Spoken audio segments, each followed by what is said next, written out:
السلام عليكم ورحمة الله وبركاته.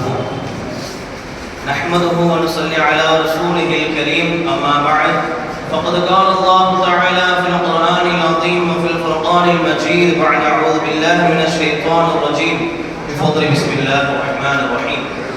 ثم أورثنا الكتاب الذين اصطفينا من عبادنا ومنهم ظالم لنفسه ومنهم مقتصد ومنهم سابق بالخيرات بإذن الله ذلك هو الفضل الكبير. صدق الله مولانا العظيم. புகழும் புகழ்ச்சியும் ஏகஇறைவனாகிய அல்லாஹ்விற்கு உரித்தாகட்டுமாக. அவருடைய சலாமும் சமாதானமும் கண்மணி நாயகம் ரசூலுல்லாஹி ஸல்லல்லாஹு அலைஹி வஸல்லம் அன்னவர்களின் மீதும் அன்னவர்களின் அடிச்சுவற்றினை பின்பற்றி வாழ்ந்து மறைந்த உத்தம சத்திய சஹாபாக்கள், தாபிஈகள், தபஅ தாபிஈகள், நாதாக்கள், ஷுஹதாக்கள், சாலிஹீன்கள் இன்னும் நம் அனைவரின் மீதும் என்றென்றும் நின்று நிலவட்டுமாக. ஆமீன். கண்ணியத்திற்குரியவர்களே, அல்லாஹ் சுப்ஹானஹு வ தஆலாவுடைய மகத்தான கிருபையினால் 18ஆம் தராவீஹுடைய தொழுகையை தொழுதுவிட்டு இங்கு அமரக்கூடிய தௌஃபீகினை கொடுத்திருக்கின்றான். அல்ஹம்துலில்லாஹ். அல்லாஹ் சுப்ஹானஹு வ தஆலா இன்று ஓதப்பட்ட இறை வசனங்களில் இருந்து பல விஷயங்களை அல்லாஹ் சொல்லி காட்டுகிறார். முஃமினான பெண்களை அல்லாஹ் இவ்வாறு சொல்கிறான், நீங்கள் உங்களுடைய தலையை மறைத்துக் கொள்ளுங்கள் என்று சொல்லி காட்டுகிறான். நீங்கள் முக்காடு போடுங்கள் என்பதாக சொல்லி காட்டுகிறான். ஹிஜாபை அல்லாஹ் வலியுறுத்தி சொல்லி காட்டுகிறான். இப்படி பல வகையான வசனங்களை இன்று ஓதப்பட்டது. ஒரு இடத்தில் அல்லாஹ் சொல்கிறான், மனிதர்களை பற்றி சொல்லி காட்டுகிறான். மனிதர்கள் எத்தனை வகை என்று சொன்னால் அவர்கள் 3 வகையாக இருக்கிறார்கள் என்பதை அல்லாஹ் சொல்லி காட்டுகிறான். முதலாவது வகை யார் என்று சொன்னால் அல்லாஹ் சொல்லக்கூடிய வார்த்தை ஃபமினுஹும் ஸாலிமுன் லினஃப்ஸி. அவர்கள் யார் என்று சொன்னால் தனக்கு தானே தீங்கிழைத்துக் கொண்டவர்கள். இரண்டாவது வகை யார் என்று சொன்னால் வமினுஹும் முக்தஸித், நடுநிலையானவர்கள். மூன்றாவது சொல்லி காட்டுகிறான் அல்லாஹ் சுப்ஹானஹு வ தஆலா வமினுஹும் சாபிகுன் பில் கைராத்தி பிஇذனில்லாஹ். அல்லாஹ்வுடைய கட்டளைகளை கொண்டு நன்மையில் முந்திக் கொள்பவர்கள்.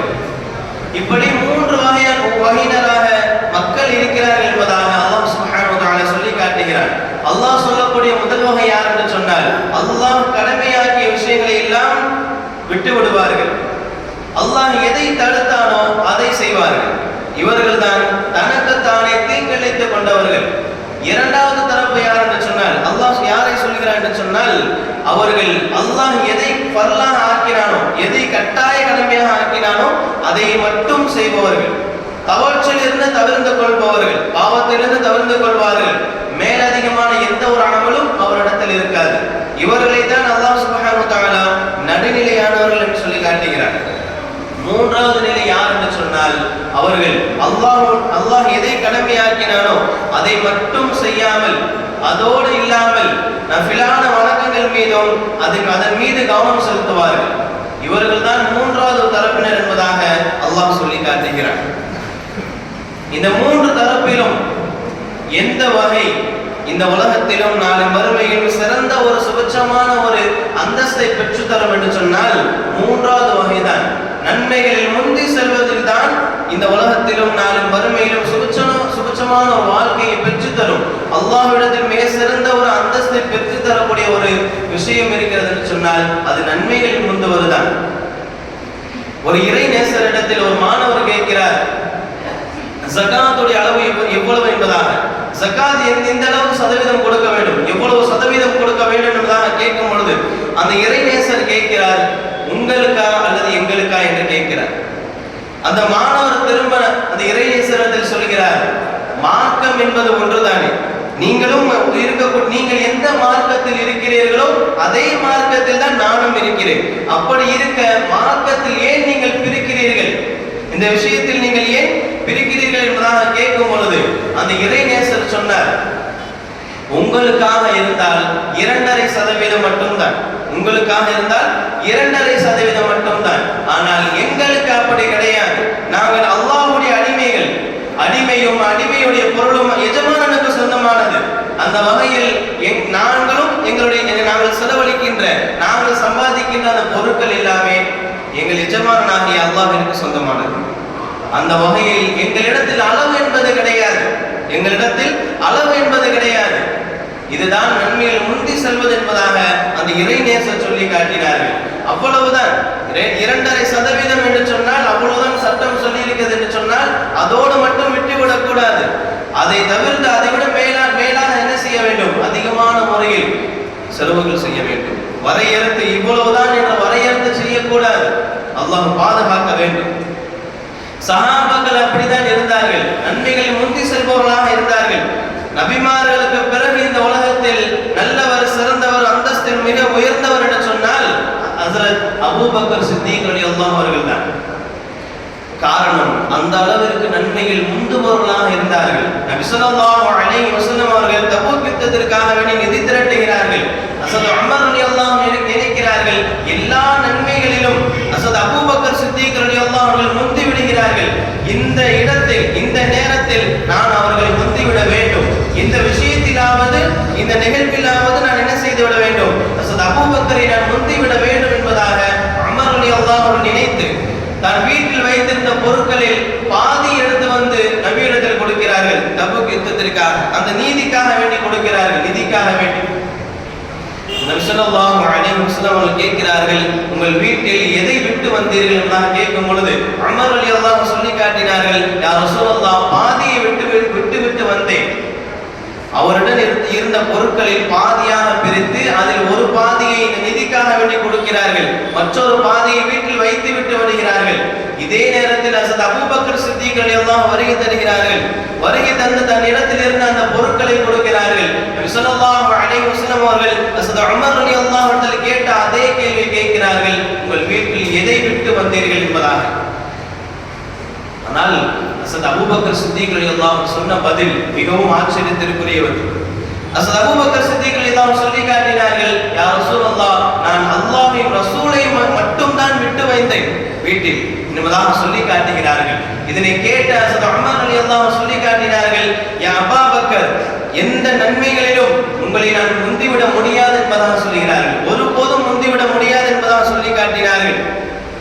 இப்படி பல விஷயங்களில் ஹஜ்ரத் அபூபக்கர் சித்திக் ரலியல்லாஹு அவர்கள் நன்மைகள் முந்துபவர்களாக இருந்தார்கள். ஒரு நாள் நபி ஸல்லல்லாஹு அலைஹி வஸல்லம் அவர்கள் சஹாபாக்களிடத்தில் சொல்கிறார்கள், குர்ஆன் எப்படி இறங்கியதோ அதே விதத்தில் நீங்கள் கேட்க வேண்டும் என்று நினைத்தால், உங்கள் காதுகளில் அதை செவிமடுக்க வேண்டும் என்று நீங்கள் நினைத்தால், விரும்பினால் என்ன செய்யுங்கள்? இப்னு மஸ்ஊத் ரலியல்லாஹு அன்ஹு சென்று கேளுங்கள் என்பதாக நபி அவர்கள் சொல்லும் பொழுது ஹஜ்ரத் அபூபக்கர், ஹஜ்ரத் உமர் இரு சஹாபாக்களும் அங்கே அமர்ந்திருக்கிறார்கள்.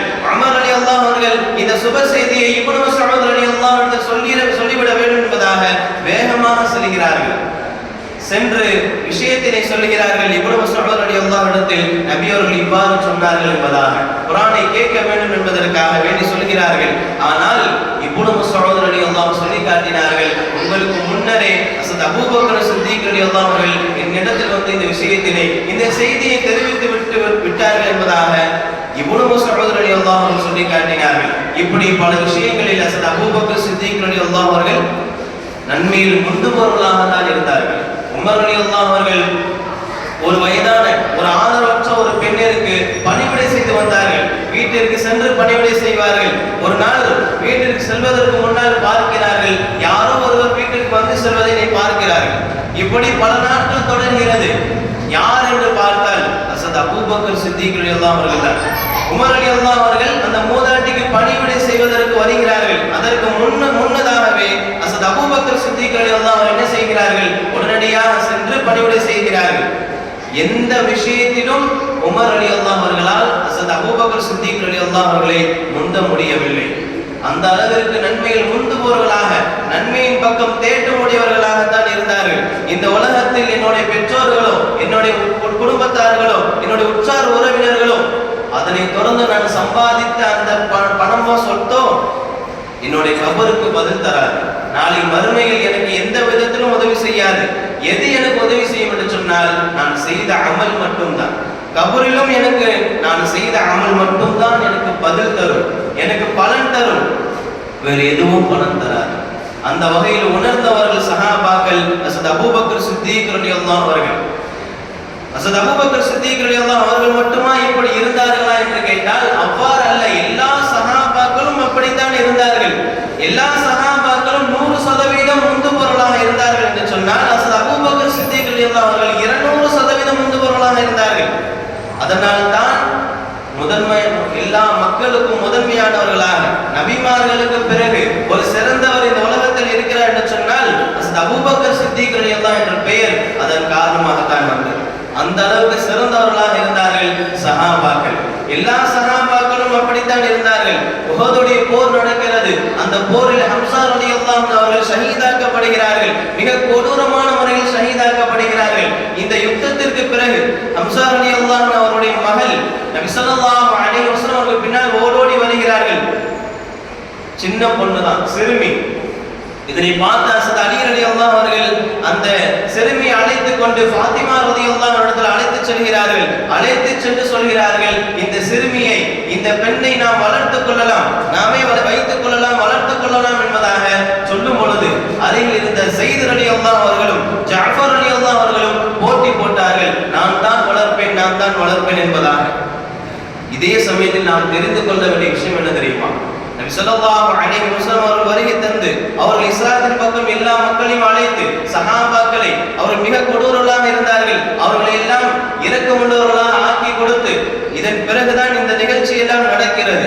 இந்த நிகழ்ச்சியில் எவ்வளவு ஒரு பெண்ணை வளர்ப்பதற்கு, ஒரு சிறுமியை வளர்ப்பதற்கு இப்படி எல்லாம் போட்டி போட்ட இதே சஹாபாக்கள் தான் நபி அவர்கள் வருவதற்கு முன்பதாக எப்படி இருந்தார்கள் தெரியுமா? பெண் குழந்தை பெற்றாலே, பெண் குழந்தை பிறந்தாலே முகத்தை சுழித்துக் கொள்வார்கள், பெண் குழந்தை பிறந்தாலே அது உயிரோடு புதைத்து விடுவார்கள். இந்த அளவிற்கு கொடூரமாக இருந்தவர்கள் தான். அதன் பின்பதாக நபி ஸல்லல்லாஹு அலைஹி வஸல்லம் வந்து அவர் என்ன செய்தார்கள்? மூதாதையருடைய அந்த பழக்க வழக்கங்களை எல்லாம் காலில் போட்டு மிதித்து விட்டார்கள் நபி ஸல்லல்லாஹு அலைஹி வஸல்லம் அவர்கள். இந்த அளவிற்கு இரக்கமுள்ளவர்களாக ஆக்கியது நபி அவர்கள் தான். நபி ஸல்லல்லாஹு அலைஹி வஸல்லம் அவர்கள் இந்த போட்டி போடக்கூடிய அவர்களுக்குள் அந்த சண்டை நடக்கிறது, நான் தான் வளர்ப்பேன் என்பதாக.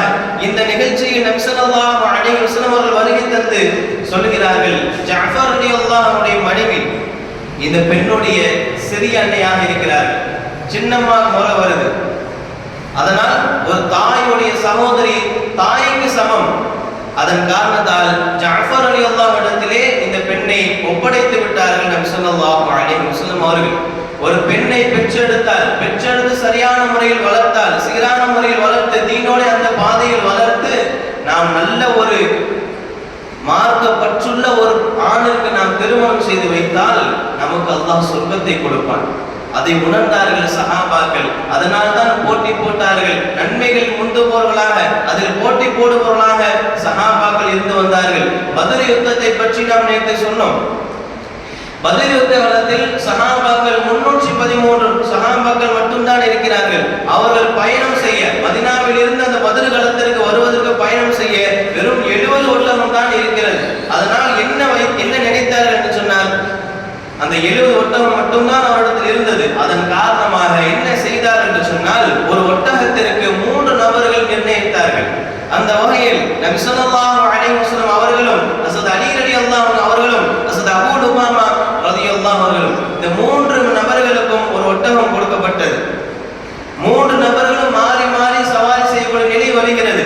இந்த நிலையில் ஹஸரத் நபி ஸல்லல்லாஹு அலைஹி வஸல்லம் அவர்கள் ஒட்டகத்திலிருந்து இறங்கி நடக்கக்கூடிய அந்த நிலை வரும் பொழுது அந்த இரு சஹாபாக்களும் சொன்னார்கள், யா ரசூலல்லாஹ், நீங்கள் ஒட்டகத்தின் மேலே அமர்ந்து கொள்ளுங்கள், நீங்கள் இறங்கி நடக்க வேண்டாம், நீங்கள் இறங்கி ஒட்டகத்தை பிடித்து வர வேண்டாம், நாங்கள் மேல் இருக்க நீங்கள் கீழ் இருக்க இப்படி ஒரு விஷயம் நடந்துவிட வேண்டாம், யா ரசூலல்லாஹ், நீங்கள் மேலேயே அமருங்கள் என்பதாக சொல்லும் பொழுது நபி ஸல்லல்லாஹு அலைஹி வஸல்லம் அவர்கள் சொல்லி காட்டினார்கள், நீங்கள் இருவரும் நடப்பதில் என்னை விட பலமானவர்கள் கிடையாது, என்னை விட வலுவானவர்கள் கிடையாது, என்னை விட நீங்கள் பலகீனமானவர்கள் தான். அதே சமயத்தில் நான் உங்களை விட நன்மையில் தேவையற்றவனாக இல்லை, அதாவது எனக்கும் நற்கூலி வேண்டும் என்பதாக நபி ஸல்லல்லாஹு அலைஹி வஸல்லம் அவர்கள் சொல்லி காட்டினார்கள். இப்படி சஹாபாக்களும் நபி அவர்களும் நன்மையின் பக்கம் முந்துபவர்களாக இருந்தார்கள். அதன் பின்தொடர்ந்து வந்தவர்கள் தான் நாமும் என்ன செய்ய வேண்டும் என்று சொன்னால், நன்மையில் முந்துபவர்களாகத்தான் இருக்க வேண்டும். ஒரு தர்மம் செய்கிறோம் என்று சொன்னால், ஒரு ஏழைக்கு நாம் தர்மம் செய்கிறோம் என்று சொன்னால் 10 ரூபாய் 50 ரூபாய் கொடுக்க வேண்டிய இடத்தில் நாம் 100 ரூபாய் கொடுக்கும் பொழுது அதிகப்படியான நன்மைகளை அல்லாஹ் நமக்கு கொடுப்பான். அதைத்தான் நாம் செய்ய வேண்டும். தர்மத்தில் மட்டுமா என்று கேட்டால் அவ்வாறு அல்ல. எல்லா அமல்களிலும் நாம் முந்திதான் செல்ல வேண்டும். எல்லா அமல்களிலும் இவ்வளவுதான் என்று வரையறுத்து வைக்காமல், போதுமாக்கி வைக்காமல் அதிகப்படியான முறையில் நாம் செய்யும் பொழுது அல்லாஹ் சுப்ஹானஹு வ தஆலா மிகப்பெரிய ஒரு அந்தஸ்தை நமக்கு கொடுப்பார். அல்லாஹ் ரஹ்மான் தௌஃபீக் செய்வானாக. இறுதியாக ஒரே ஒரு சம்பவம், அனஸ் இப்னு மாலிக் ரலியல்லாஹு அவர்கள் ஒரு சம்பவத்தை சொல்லி காட்டுகிறார்கள். நபி ஸல்லல்லாஹு அலைஹி வஸல்லம் அவர்களோடு நாம் அமர்ந்து இருக்கக்கூடிய சமயத்தில் நபி அவர்கள் சொன்னார்கள், ஒரு சுவனவாசிக்கு வருகை தருவார் என்பதாக. அதே சமயத்தில் ஒரு அன்சாரி சஹாபி ஒளு செய்துவிட்டு தாடியில் தண்ணீர் சொட்ட சொட்ட தன்னுடைய இடது கையில் செருப்பை சுமந்தவாறு வருகிறார்கள். இதே நிலை 3 நாட்கள் தொடர்ந்து நடக்கிறது. 3 நாளும் நபி ஸல்லல்லாஹு அலைஹி வஸல்லம் அவர்கள் இவ்வாறு சொல்கிறார்கள், ஒரு சுவனவாசி வருகை தருவார் என்பதாக. அதே சமயத்தில் இதே அன்சாரி சஹாபி வருகை தருகிறார்கள். 3வது நாள் இந்த சபை கலைகிறது. அப்துல்லா இப்னு அம்ர் ரலியல்லாஹு அன்ஹு என்ன செய்கிறார் என்று சொன்னால், இந்த சஹாபியை பின்தொடர்கிறார்கள். இந்த அன்சாரி சஹாபியை பின்தொடர்ந்து சென்று சொல்கிறார்கள், எனக்கும் என்னுடைய தந்தைக்கும் ஒரு சிறு கருத்து வேறுபாடு ஏற்பட்டு விட்டது, அதனால் நான் அவரிடத்தில் 3 நாட்கள் பேச மாட்டேன் என்பதாக சத்தியம் செய்து இருக்கிறேன். நீங்கள் விரும்பினால் தங்களோடு என்ன செய்யுங்கள், என்னை வைத்துக் கொள்ளலாம் 3 நாட்கள் என்பதாக சொல்லும் பொழுது அந்த அன்சாரி சஹாபி சரி என்று சொல்லிவிடுகிறார்கள். அவரோடு அப்துல்லா இப்னு அம்ர் ரலியல்லாஹு அவர்கள் 3 நாட்கள் கழிக்கிறார்கள். ஹஸரத் அப்துல்லா இப்னு அம்ர் ரலியல்லாஹு சொல்லி காட்டினார்கள், 3 இரவு அவரோடு நான் கழித்தேன். 3 இரவிலும் அவர் நின்று தொழுகவில்லை, நஃபிலான வழக்கங்கள் பெரிதாக செய்யவில்லை. எப்போதாவது அவர் கண் விழித்தார், தூக்கத்துடைய இடையில் எப்போதாவது கண் விழித்தார் திக்ர் செய்வார்கள். காலையில் எழுந்து ஃபஜ்ர் தொழுவார்கள். அவ்வளவுதான். சாதாரண அமல் தான் அவரிடத்தில் இருந்தது. அவருடைய அமலை நான் மிக சாதாரணமாக தான் நினைத்தேன். இன்னொரு செயலையும் நான் அதிகப்படியான முறையில் பார்த்தேன். என்ன செயல் என்று சொன்னால், நல்லவற்றை தவிர வேறு எந்த ஒரு வார்த்தையும் அவருடைய வாயிலிருந்து வரவில்லை. அவர் வாயிலிருந்து வந்தால் அவர் பேசுகின்ற ஒவ்வொரு வார்த்தையும் நலவானதாகத்தான் இருந்தது. நல்ல சிறப்பான வார்த்தை மட்டும்தான் இருந்தது. அதை மட்டும்தான் நான் கவனித்தேன். அவருடைய அமல்களை நான் சாதாரணமாகத்தான் நினைத்தேன். நபி ஸல்லல்லாஹு அலைஹி வஸல்லம் அவர் சோனவாசி என்று சொல்லி காட்டுகிறார்களே, அந்த அளவிற்கு பெரிதாக எந்த ஒரு அமலும் நான் அவரிடத்தில் பார்க்கவில்லை. இதை அடுத்து என்ன செய்கிறார்கள், அப்துல்லா இப்னு அம்ர் ரலியல்லாஹு அன்ஹு என்ன செய்கிறார் என்று சொன்னால், அந்த சஹாபி இடத்தில் சொல்கிறார்கள், எனக்கும் என் தந்தைக்கும் எந்தவித கருத்து வேறுபாடும் கிடையாது. நபி அவர்கள் உங்களை சோனவாசி என்று சொல்லி காட்டினார்கள். அதன் காரணத்தினால் தான் நான் இவ்வாறு செய்தேன். இவ்வளவு பெரிய நாடகம் எதன் காரணமாக? நபி அவர்கள் உங்களை சோனவாசி என்று சொல்லி காட்டினார்கள். அந்த அளவுக்கு நீங்கள் என்ன அமல் செய்கிறீர்கள், எங்களை விட நீங்கள் என்ன அமல் செய்கிறீர்கள் என்பதை தெரிந்து கொள்வதற்காக வேண்டிதான் உங்களோடு 3 இரவுகள் கழித்தேன். ஆனால் மிக சாதாரணமாகத்தான் உங்களுடைய அமல்கள் தான் இருந்தது என்பதாக அந்த அப்துல்லா இப்னு அம்ர் ரலியல்லாஹு சொல்லி காட்டும் பொழுது அந்த அன்சாரி சஹாபி சொல்கிறார்கள், நீங்கள் எதை என்னிடத்தில் பார்த்தீர்களோ அது மட்டும்தான், வேறு எந்த ஒரு அமலும் நான் செய்வது கிடையாது என்பதாக சொல்லிவிட்டு முடித்து விடுகிறார்கள். அப்துல்லா இப்னு அம்ர் ரலியல்லாஹு அவர்கள் திரும்பி சிறிது தூரம் செல்கிறார்கள். உடனே அந்த அன்சாரி சஹாபி அழைத்து சொல்கிறார்கள், என்னிடத்தில் ஒரு பழக்கம் இருக்கிறது. என்ன பழக்கம் தெரியுமா? என்னிடத்தில் ஒரு பழக்கம். என்ன பழக்கம்? இன்று பல முஸ்லிம்களிடத்தில் இல்லாத ஒரு பழக்கம் அந்த அன்சாரி சஹாபி இடத்தில் இருந்தது. இதனை கேட்ட அந்த வார்த்தைகள் எல்லாம் கேட்ட அப்துல்லா இப்னு அம்ர் ரலியல்லாஹு சொல்கிறார்கள், இந்த பழக்கம் இருக்கிறதே எங்களால் செய்ய இயலாது என்பதாக சொல்கிறார்கள். என்ன பழக்கம்? அந்த அன்சாரி சஹாபி சொல்கிறார்கள், எந்த ஒரு முஸ்லிமை பற்றியும் என் மனதில் தவறான எண்ணம் கிடையாது. எந்த ஒரு முஸ்லிமை பற்றியும் என்னுடைய மனதில், என்னுடைய உள்ளத்தில் தவறான எண்ணம் கிடையாது, கள்ளக்கபடம் கிடையாது. அதே சமயத்தில் அல்லாஹ் சுப்ஹானஹு வ தஆலா யாருக்காவது பாக்கியங்களை கொடுத்திருந்தால், தனிப்பட்ட முறையில் பாக்கியங்களை கொடுத்திருந்தால், அந்தஸ்துகளை, உயர்வுகளை கொடுத்திருந்தால், அவர்கள் மீது நான் ஒருபோதும் பொறாமைப்பட மாட்டேன். இவ்வளவுதான் என்னுடைய பழக்கம் என்று சொல்லும் பொழுது அப்துல்லா இப்னு அம்ர் ரலியல்லாஹு சொல்லி காட்டினார்கள், நீங்கள் சுவனத்தை அடைந்ததற்கு, சுவனம் என்ற அந்த பதவி அடைந்ததற்கு இந்த ஒரு பழக்கம் மட்டும்தான் காரணம். ஏனென்று சொன்னால், இந்த செயலை எங்களால் செய்ய இயலாது என்பதாக அப்துல்லா இப்னு அம்ர் ரலியல்லாஹு சொல்லி காட்டினார்கள். ஒரு முஸ்லிமை பற்றி நம்முடைய மனதில் தவறான எண்ணத்தில் வைக்க கூடாது. அவர் தவறானவராகவே இருந்தாலும் கூட நம்முடைய மனதில் இவர் தவறானவர், இவர் பாவமான செயல் செய்யக்கூடியவர் என்பதாக எந்த ஒரு எண்ணத்தையும் நம்முடைய மனதில் வைத்து விடக்கூடாது. அப்படி வைக்கிற பொழுது அவர் அந்த தவற்றிலிருந்து உணர்ந்து விடுவார், அந்த தவற்றில் அவர் தௌபா செய்து விடுவார். ஆனால் நம்முடைய மனதில் அவரை பொறுத்தவரை தவறானவர் எண்ணம் நினைத்து கொண்டேதான் இருப்போம். அல்லாஹ் பாதுகாக்க வேண்டும். இந்த ஒரு காரணத்தினால்தான் அந்த அன்சாரி சஹாபி அல்லாஹ்விடத்தில் சோனத்தை பெற்றுக் கொண்டார்கள். அதே எண்ணம் நம்மிடத்தில் இருக்க வேண்டும். எந்த ஒரு முஸ்லீமை பற்றியும் நம்முடைய மனதில் தவறான எண்ணம் விதைத்து விடக்கூடாது. அதே சமயத்தில் நம்மளை விட ஒரு நபர் அதிகப்படியான முறையில் இருக்கிறார் என்று சொன்னால், அல்லாஹ் ஒரு உயர்வான ஒரு அந்தஸ்தை கொடுத்திருக்கிறார் என்று சொன்னால், வசதி வாய்ப்புகளை கொடுத்திருக்கிறார் என்று சொன்னால், அதை வைத்து நாம் ஒருபோதும் பொறாமைப்படக்கூடாது. இந்த இரு செயல்களை வைத்து அல்லாஹ் சோனத்தை வைத்திருக்கிறான் என்று சொன்னால் நாம் இந்த விஷயத்தில் கவனம் கொள்ள வேண்டும். அல்லாஹ் சுப்ஹானஹு வ தஆலா நன்மைகளை உண்டக்கூடிய தௌஃபீக்கினை கொடுப்பானாக. எந்த ஒரு முஸ்லிமை பற்றியும் தவறாக எண்ணாமல் இருக்கக்கூடிய தௌஃபீக்கினை கொடுப்பானாக. பொறாமை விட்டு முழுமையாக பாதுகாத்து தந்தல் புரிவானாக. வாஹிரு தஅவானா அல்ஹம்துலில்லாஹி ரப்பில் ஆலமீன். அஸ்ஸலாமு அலைக்கும் வ ரஹ்மத்துல்லாஹி வ பரகாத்துஹு. سبحانك اللهم وبحمدك أشهد أن لا إله إلا أنت أستغفرك وأتوب